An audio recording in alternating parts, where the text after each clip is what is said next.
포피의 손을 잡아요. 포피의 귀를 기울여요. 마음을 열고 포피와 친구 되면 당신의 눈이 되어 세상을 보여드려요.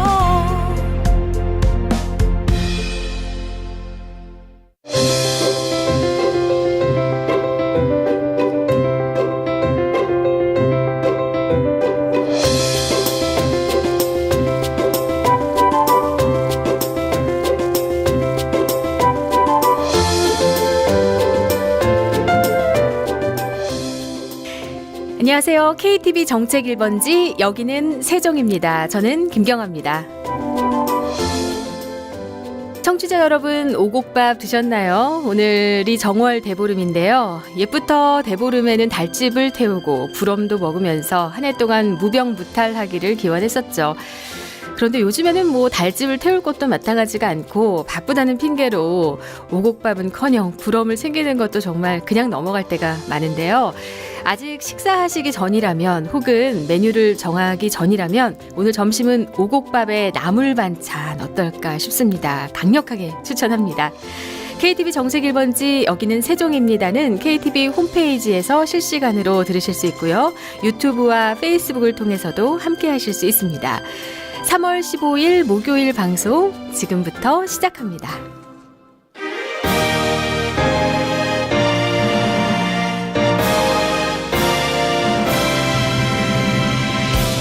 세종 포커스. 정부 각 부처의 중요한 정책을 소개하고 담당자와의 전화 연결을 통해 이슈를 좀 더 쉽게 풀어보는 세종 포커스입니다. 질병관리본부는 3월 신학기를 맞아 학령기 아동들 간에 많이 발생하는 감기, 인플루엔자, 수두, 유행성 이하선염 등을 예방하기 위해 가정과 학교에서 학생들이 개인위생 관련 습관을 형성할 수 있도록 관심을 기울여 줄 것을 당부했습니다. 특히 예년에 비해 늦게까지 지속되고 있는 인플루엔자 유행이 개학 이후 봄철까지 이어질 수 있어 개인위생 수칙을 지키는 등 각별한 주의를 요구했는데요. 아울러 각 학교에서 집단 급식이 재개됨에 따라 설사 등 수인성 감염병이 발생할 수 있으니 위생적인 배식과 안전한 음용수 제공이 이루어질 수 있도록 급식시설 위생 점검을 철저히 해줄 것을 당부했습니다. 기획재정부는 지난 2월 27일 박문규 2차관 주재로 각 부처 기획조정실장과 민간위원이 참석한 가운데 재정개혁위원회를 개최하고 2015년 재정개혁 과제 추진 계획을 논의했습니다. 정부는 지난 2년간 130여 개 재정개혁 과제를 중점 추진해 27조 원 수준의 재원을 확충한 데 이어서 어려운 재정 여건을 감안해 금년에도 범정부 차원의 대대적인 재정개혁을 확대해 나가기로 했습니다.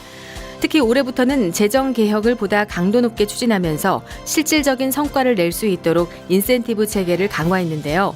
이번 회의에 참여한 정부 부처 관계자와 민간 전문가들은 앞으로도 재정 건전성 기조하에 국정과제를 차질 없이 추진할 수 있도록 뼈를 깎는 노력으로 재정개혁을 추진하겠다고 밝혔습니다.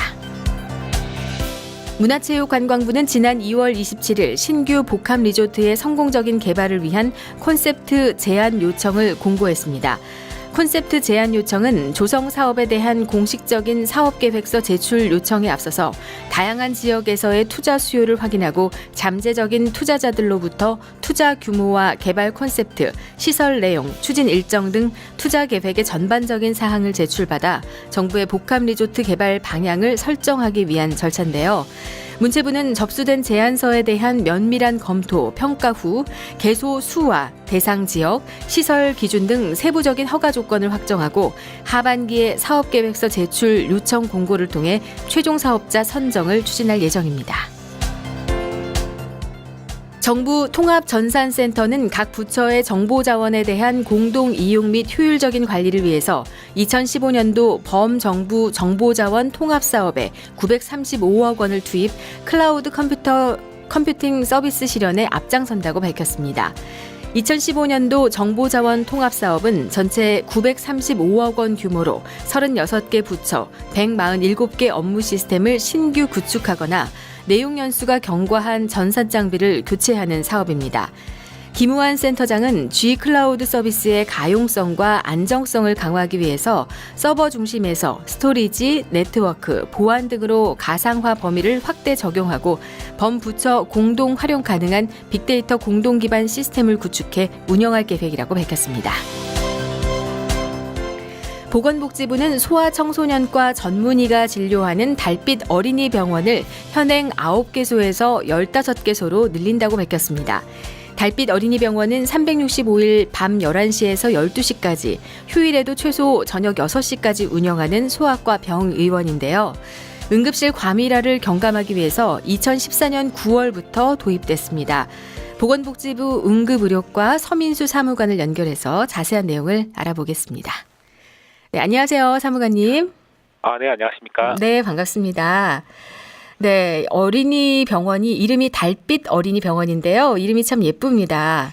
네, 달빛 어린이 병원이 어떤 병원인지 먼저 소개를 좀 해주시죠.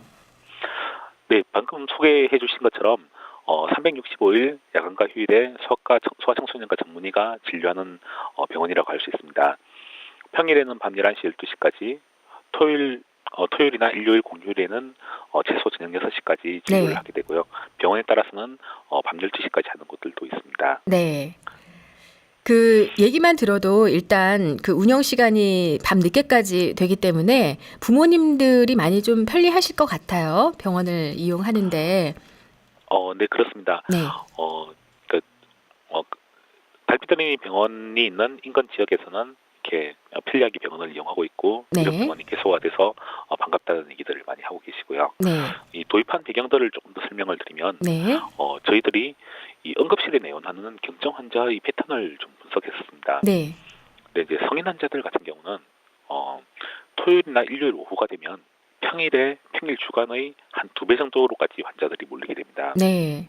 그런데 반면에 소아 환자는 이 숫자가 5배까지 늘어납니다. 네. 그래서 성인 같은 경우는 좀 가벼운 증상이면 좀 밤에는 참다가 다음날 일과 시간이 되면 병원에 가게 되는데, 네. 이 소아 환자의 부모님 같은 경우는 애가 아프니까 불안한 마음에 이 응급실을 찾게 되는 겁니다. 그렇죠. 네. 그래서 이제 이런 경증 소아 환자의 증가가 이 시간대 응급실 감염의 주요한 원인 중 하나가 되고 있고, 네. 또 원래 응급실은 이 응급 환자를 위한 곳이지 경증 환자는 가능하면 이용을 하지 않는 것을 저희들이 권장하고 있습니다. 네. 왜냐하면 이 한시가 급한 응급 환자들이 경증 환자들이 너무 많이 몰려있기 때문에 네. 진료가 지연될 수 있어서 네. 그래서 그렇기 때문에 이 경증 환자들이 갈 수 있는 다른 병원들을 네. 만들 필요가 있고, 특히나 소아에 대해서는 그런 게 더더욱 많이 필요하다. 이런 판단에서 이 사업을 시작하게 됐습니다. 네. 그리고 더 중요한 이유는 네. 그런 부분들인데, 이렇게 이제 경증 소아 환자가 응급실을 찾게 되면 여러 가지로 너무 많은 불편함들이 있습니다.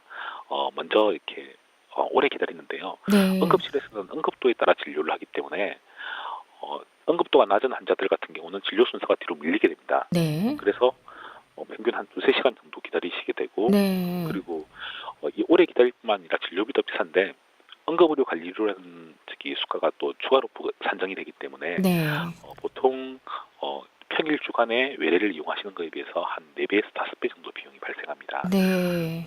네, 그래서 이제 이처럼 오래 기다리고 진료비도 비싸고, 그런데 그럼 진료의 질이 더 낫느냐 하면 네. 그런 부분도 좀 의문스러운 부분이 있습니다. 네. 보통 이제 경증 환자들 같은 경우는 전문의 분을 뵙고 진료를 받기가 상당히 어렵고, 네. 결국은 전공의한테 진료를 받고 돌아가게 되거든요. 네. 그래서 이 부모님들의 불만들이 상당히 많은 상황이에요. 그렇겠죠. 이런 문제를 해결하기 위해서 평일 주간에 소아과 외래를 가듯이 야간 휴일에도 갈 수 있는 달빛 어린이 병원을 지정하고 운영하게 되었습니다. 네. 응급실 이용이 많은 아이들도 불편한 점이 그동안 많았고요. 부모님들은 또 비용이라든가 또 여러 가지 불편 사항이 있었고, 또 한편에서는 일반 응급 환자 역시나 이렇게 과밀화가 되다 보니까 환자에게도 지장이 있겠죠. 아무래도 좋지 않은. 그래서 이번에 이렇게 달빛 어린이 병원을 만든 게 참 잘 됐다는 생각이 드네요. 네. 주로 어떤 곳에 있는지, 또 이번에 새로 추가된 곳이 있다고 들었는데요. 어디에 지금 추가가 됐는지 알려주시죠. 네네. 저희들은 사업을 작년 9월부터 시작을 했었고, 네. 작년에는 총 9개소가 운영이 되었습니다. 이제 부산에 2개소가 있었는데 성모병원하고 온종합병원이 있고요. 대구에는 CG 아동병원과 한영 한마음 아동병원, 네. 그리고 경기에는 성세병원이 있습니다. 전북 지역에는 다솔 아동병원이 있고 경북 김천에는 김천제일병원이 있습니다. 네. 경남에는 김해중앙병원이 있고 제주에는 연동 365병원이 있고요. 네. 이렇게 9개 병원이 운영이 되었고 올해에도 계속 운영이 될 예정입니다. 네. 그리고 이번에 이제 추가로 공모를 했는데 3월이나 빠른 병원들은 빠른 곳들은 3월 1일부터 진료를 시작하고 조금 준비가 필요한 곳들은 4월 1일부터 시작을 하는데 네. 부산에 있는 일신기독병원, 인천에 있는 한림병원, 경기 용인에 있는 강남병원, 충남 서산에 있는 윤희연합의원, 경북 포항에 있는 여성아이병원, 그리고 경남 양산의 웅산중앙병원 네. 이렇게 총 6개소가 신규로 지정이 되었습니다. 네. 올해부터 이제 운영을 하시는데 의외로 서울에는 없네요. 운영하는 병원이요. 네, 그렇습니다. 서울시 같은 경우는 자체적으로 야간 진료에 대해서 지원하는 사업들을 하고 있어서 그 사업 따로 달빛 어린이 병원으로 들어오시면 아는 상황이고요. 네. 그렇긴 하지만 이제 서울시 야간 진료 사업에 참여하는 병원들이 네. 문을 여는 시간이 한 9시나 10시 정도까지 조금 시간대가 빠르기 때문에 네. 저희들은 가능하면 서울시에서도 달빛 어린이 병원으로 참여를 해주실 것을 부탁드리고 있습니다. 네. 달빛 어린이 병원으로 그 응급 과밀화가 좀 완화가 됐었나요? 어떤가요? 지금 상황을 파악하시기에? 네, 아직까지는 이 전국에 있는 응급의료 기관 숫자가 한 430개 정도 됩니다. 네. 근데 그에 비해서 달빛 어린이 병원 숫자는 9개였기 때문에 지정된 병원이 많지 않아서 응급실 과밀화 해소 효과가 뚜렷하게 나타나지는 않았습니다. 그렇지만 만족도 조사를 저희들이 했는데 그 결과 응답자의 77%가 달빛 어린이 병원이 없었다면 응급실에 갔을 거라고 답을 했고요. 네. 그래서 앞으로 이 병원들이 또 확대가 된다면 효과가 나타날 걸로 보고 있습니다. 네. 앞서도 잠깐 말씀을 하셨지만 달빛 어린이 병원의 장점은 이제 진료 시간인데요. 야간이나 휴일 언제라도 이용할 수 있어서 참 굉장히 편리하죠. 그 실제로 야간이나 휴일에 이용자들이 많이 계시죠? 네, 그렇습니다. 저희가 운영하고 있는 9개 병원 중에서 2개 병원은 대구시에서 자체적으로 운영하고 있던 병원들이었고요. 네. 저희가 그 병원들을 벤치마킹해서 전국으로 확대를 했습니다. 그래서 네. 2014년에는 7개 병원이 신규로 이렇게 지정된 셈인데 9월부터 12월까지 넉 달 동안 총 10만 명이 야간 휴일에 달빛 어린이 병원을 이용했습니다. 네.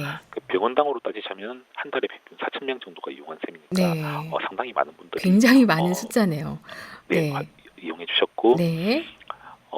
이 병원들이 이제 보통 달빛 어린이 병원을 하기 전에는 야간 휴일 진료를 좀 짧게 했습니다. 네. 그래서 그때는 평균 한 2,000명 정도가 진료를 받았었는데 운영 시간이 늘어나면서 이 숫자가 2배 가까이 늘어나게 되었습니다. 네. 이용하시는 그 아이들을 둔 부모님들의 만족도가 꽤 높을 것 같은데요. 조사하신 그런 자료가 있나요? 네, 그렇습니다. 저희가 여론조사 기관에 의뢰를 해서 만족도를 조사를 했는데 87% 정도가 지인에게 추천할 것이다. 네. 88% 정도가 또 방문할 것이다. 라고 답을 했고요. 이 이용자들의 95% 정도가 우리 지역만이 아니라 다른 지역으로 쫙 뛰어서 좀 더 많은 분들이 네. 이용할 수 있도록 해야 한다는 답을 하셔서 네. 지역 주민분들에게 좋은 평가를 받고 있는 걸로 보고 있습니다. 네. 대부분 어떤 상황에서 이용을 이렇게 하게 되시나요? 보통 그러니까 야간 휴일에 아이가 아픈 게 가장 높은 비율이었고요. 네. 한 51% 정도가 이 경우에 해당합니다. 네. 그리고 맞벌이이기 때문에 평일 주간에는 시간이 나지 않아서 이용하는 경우가 한 35% 정도였습니다. 그래서 대부분 어떻게 보면 불가피한 사유로 야간 휴일에 진료를 받고 있는 걸로 나타났고요. 이렇게 불가피한 사유로 야간 휴일에 진료를 받을 수요가 있는 상황에서 필요한 때 필요한 서비스가 공급되었기 때문에 만족도가 높은 것으로 그렇게 분석하고 있습니다. 네. 이렇게 야간에도 운영하고 휴일에도 병원을 운영하려면 예산이 많이 필요할 텐데요. 정부가 어떤 지원을 해 주시나요? 네, 그렇습니다. 달빛 어린이 병원으로 지정이 되면 국가하고 지자체가 50대 50으로 부담을 해서 연간 이제 평균 1억 8천억 원 정도의 1억 8천만 원 정도의 보조금이 지원됩니다. 네. 이 지원 방식은 운영 시간에 따라서 좀 다른데 365일 밤 12시까지 이렇게 좀 길게 운영을 하는 경우에는 한 2억 1천만 원 정도로 많이 지원되고 네. 저희들 이제 최소 운영 시간으로 해서 평일 밤 11시, 휴일 저녁 6시까지 운영을 하면 한 9천만 원 정도 지원이 되는 네. 상황입니다. 네. 보조금을 이렇게 지원하는 부분도 있지만 야간 휴일에 환자를 안정적으로 확보할 수 있도록 또 국민들이 이 사실을 알고 잘 이용하실 수 있도록 네.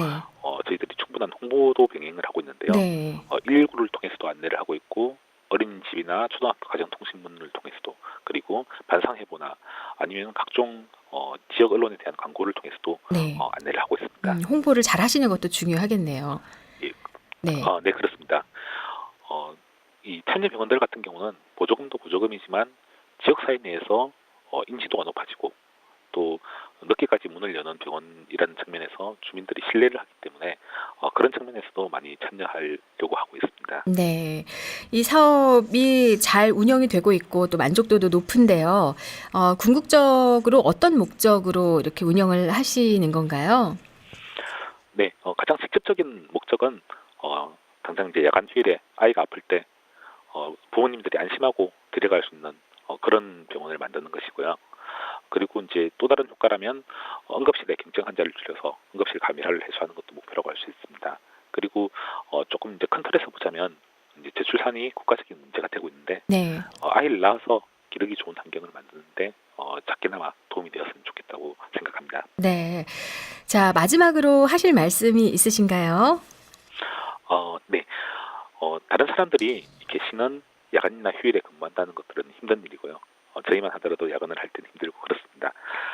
달빛 어린이병에서 일하는 분들은 이 365일 밤에 일을 하시게 되는데 이분들에게 따뜻한 격려의 말씀을 해주시면 좀 더 힘내서 일하실 수 있을 거라고 생각합니다. 네, 오늘 달빛 어린이 병원에 대해서 알아봤습니다. 사무관님 말씀 감사합니다. 네, 고맙습니다. 네, 지금까지 보건복지부 응급의료과 서민수 사무관이었습니다.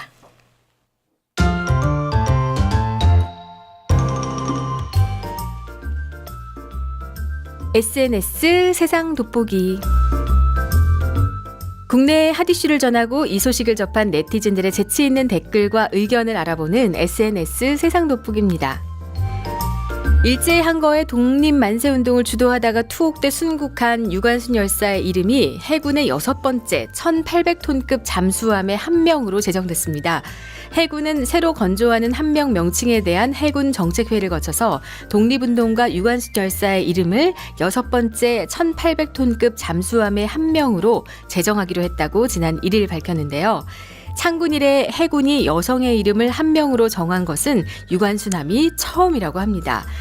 해군은 광복 및 해군 창설 70주년, 유관순 열사 순국 95주기인 해를 맞아서 유관순 열사의 애국심을 기리고 국민 안보의식을 고취하기 위해 이 같은 결정을 내렸다고 설명했습니다.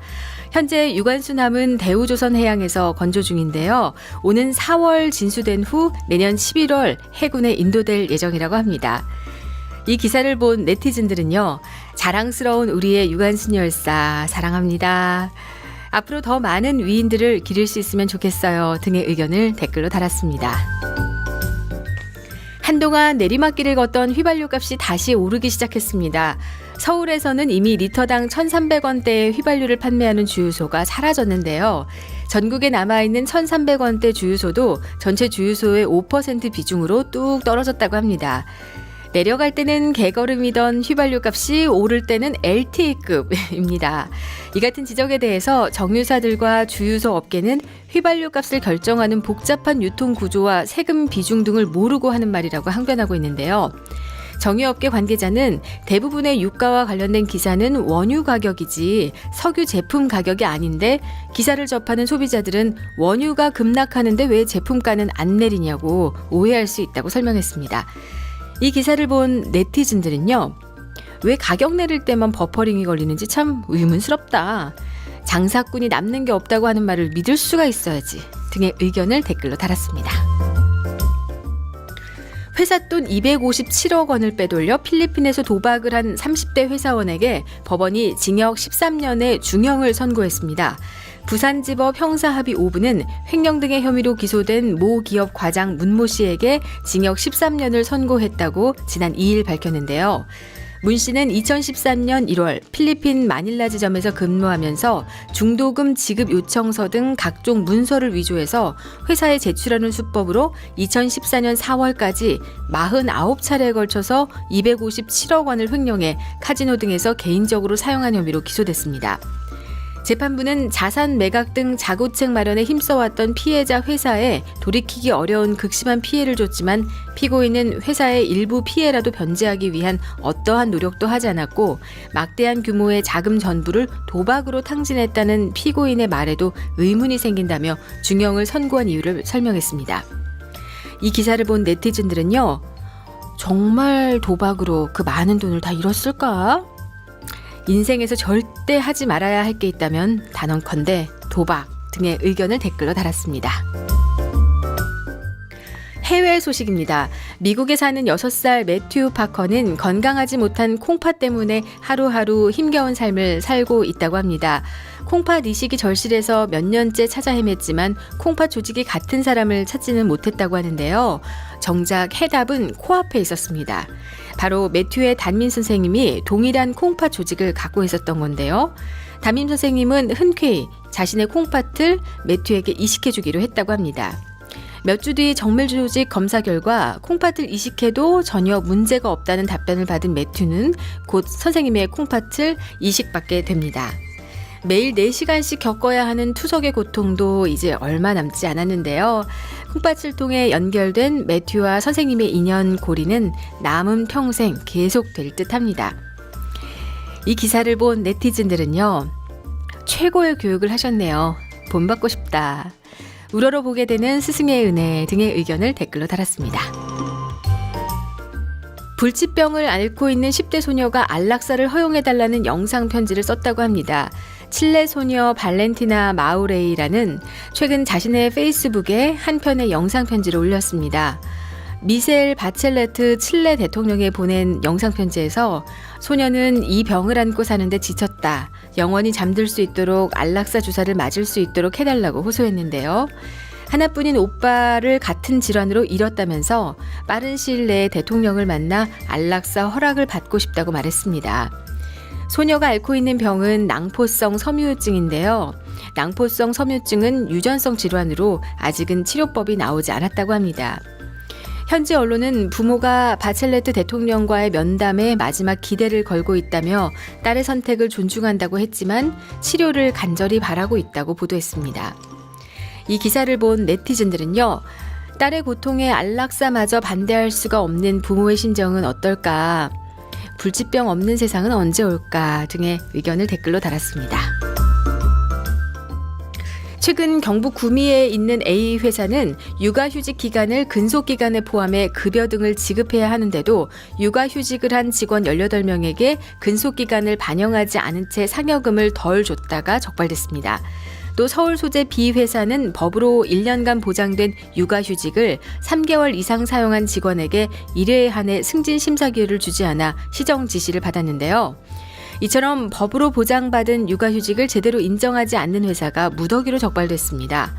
적발 내용을 보면 출산 전후 휴가 유급 의무 미이행 24건, 육아휴직 기간의 퇴직급여 미산정 및 미지급 16건 등인데요. 나영돈 청년 여성 고용정책관은 이번 감독은 회사가 법을 위반했더라도 직접 신고하기가 쉽지 않은 재직 근로자에 대한 근로시간 위반과 퇴직급여 미지급 등을 수시 감독해 적발했다는 점에서 의미가 있다고 말했습니다. 이 기사를 본 네티즌들은요, 임산부 동료에 대해 불만, 불편을 느끼는 인식부터 바뀌어야 한다. 서러운 직장맘, 이젠 9시 등교 때문에 걱정이 또 늘겠군 등의 의견을 댓글로 달았습니다. 지금까지 SNS 세상 돋보기였습니다. 오늘 오후부터는 날씨도 풀리고요. 밤에는 전국에서 보름달을 볼 수 있을 거라고 하네요. 작년같이 큰 보름달은 아닐 거라고 하지만 오랜만에 두둥실 떠오른 보름달과 밤하늘 바라보시면서 정월 대보름의 정취를 만끽해 보시면 어떨까 싶습니다. 볏짚 태우기 하시는 분들은 불조심 각별하게 주의하시고요. KTV 정책 1번지 여기는 세종입니다. 지금까지 연출 최명환, 이호준, 기술 허준영, 구성 손희숙, 김필석, 저는 김경아였습니다. 저는 내일 다시 뵙겠습니다.